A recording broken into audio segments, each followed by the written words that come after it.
નમસ્કાર દર્શક મિત્રો, આપ જોઈ રહ્યા છો હીર મસ્તાની અને હું છું આપની હીર. દર્શક મિત્રો, આજે રથયાત્રાનો તહેવાર છે. કહેવાય છે કે ભારત દેશમાં વિવિધતામાં એકતા જોવા મળે છે અને આ તહેવાર પણ એવો જ છે. આ તહેવાર પણ એવો જ છે કે જેમાં વિવિધ ધર્મના પ્રતીકો આપણને વેશભૂષાના રૂપે એક સાથે જોવા મળે છે. તો આજે એવા જ એક વેશભૂષાની આપણે વાત કરવાના છીએ કે એક ધર્મનું પ્રતીક જે છે એ ધર્મનું પ્રતીક અને એ ધર્મની પાછળનો જે સંદેશ શું છે એ સંદેશ લઈને આજે એક વ્યક્તિ આપણી સાથે ઉપસ્થિત છે. તો ચાલો આપણે એમની સાથે જ સીધી વાત કરીએ. અનોખી વાત અનોખા અંદાજમાં.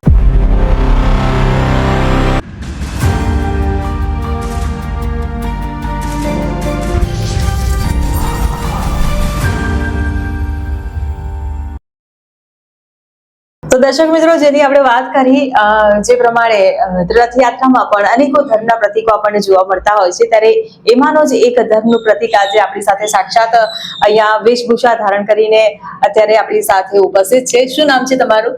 સોનાર આકાશ. આકાશભાઈ, તમે આજે કયો વેશ ધારણ કર્યો છે? તમારા મોએ સાંભળવું છે. ઈસુ ભગવાન. ઈસુ ભગવાનનું તમે આજે રૂપ ધારણ કર્યું છે. આ વિચાર કેમ આવ્યો અને એની પાછળનો ઉદ્દેશ્ય શું? ભગવાનને હું બહુ માનું છું કે આ ભગવાન સાક્ષાત ભગવાન છે, એટલે ભગવાન મને બહુ જ ગમે છે ને સારા છે.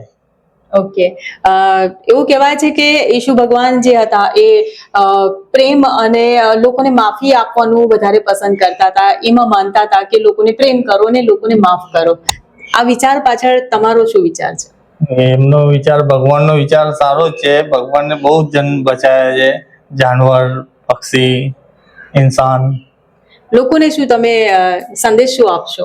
સંદેશ આપણે જે બીમાર માણસ સારા થઈ જાય, બીમાર માણસ હોય સારા થઈ જાય અને કોઈની મુસીબત તો એ દૂર થઈ જાય. જી બિલકુલ. જે પ્રમાણે તમે કપડા જે તમારા જે છે એ પ્રમાણે તમારી હેરસ્ટાઈલ પણ ઓરિજિનલ જ છે, આઈ થિંક, હે ને? હા, ઓરિજિનલ જ છે, પણ મારે એકચ્યુઅલી કેદારનાથ જવાનું હતું 11 તારીખે, પણ આ વેશભૂષા માટે હું કેદારનાથ ગયો નહીં. એટલે મારે આ બનવાનું હતું જસીસ, એટલે મેં આ વેશભૂષા ધારણ કરવી. એટલે વાળ તમે વધાર્યા હતા કેદારનાથ જવા માટે, એક આસ્થા તમારી ત્યાં જોડાયેલી હતી, બરાબર? પણ ધર્મ તો બધા એક જ છે ને? શું ધર્મ તો એક જ છે, બધા હિન્દુ, મુસ્લિમ, શીખ, ઈસાઈ ધર્મ એક જ છે.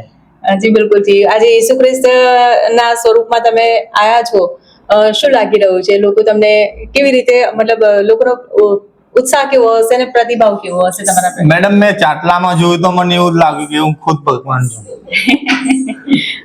તો લોકોને તો ઓરિજિનલ જ લાગવાનું છે? હા, ઓરિજિનલ જ લાગવાનું. જી બિલકુલ. થી તૈયાર થવામાં સમય કેટલો લાગ્યો? આમાં કલાક નહીં, નોર્મલ જાતે તૈયાર થયા કે બીજા કરે? ના, વાઈફ તૈયાર કરી. અરે વાહ, શું વાત છે! તો વાઈફને પણ બોલાવી લઈએ આપણે. ના, વાઈફ જ મને તૈયાર કર્યો કે મારે તો ટિકિટ રહી હતી કેદારનાથની. હા, તો વાઈફને બોલાવી લઈએ ને આપણે અત્યારે. નહીં આવે. કેમ નહીં આવે? આવો. ઓકે, ચલો. વાઈફ થોડા શરમાઈ રહ્યા છે, કઈ વાંધો નહીં.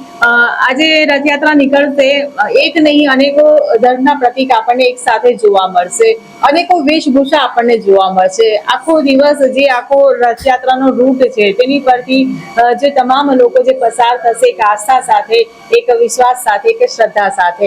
અને કહેવાય છે કે રથયાત્રા જે છે એ એક સામાજિક સમરસતાનું પણ એક ઉદાહરણ છે, એક પ્રતીક છે. તમે લોકોને મેસેજ શું આપશો આ સ્વરૂપ થકી? મેસેજ એ આપીશું કે મેં ઈસુ ખ્રિસ્તી બન્યો તો હું બધાને સારા આશીર્વાદ આપીશું. મને ખુદ એવું લાગે છે કે હું ખુદ ઓરિજિનલ ભગવાન છું.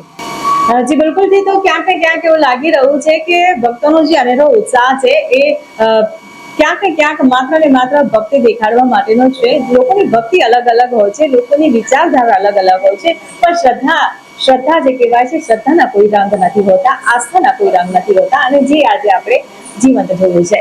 અમારો આ રિપોર્ટ તમને કેવો લાગ્યો તે મને કમેન્ટ બોક્સમાં લખીને ચોક્કસથી જણાવજો. અને જો મારો વિડીયો પસંદ આવ્યો હોય તો વિડીયોને લાઈક કરો, શેર કરો અને હા, સબસ્ક્રાઇબ કરવાનું ભૂલશો નહીં. આભાર.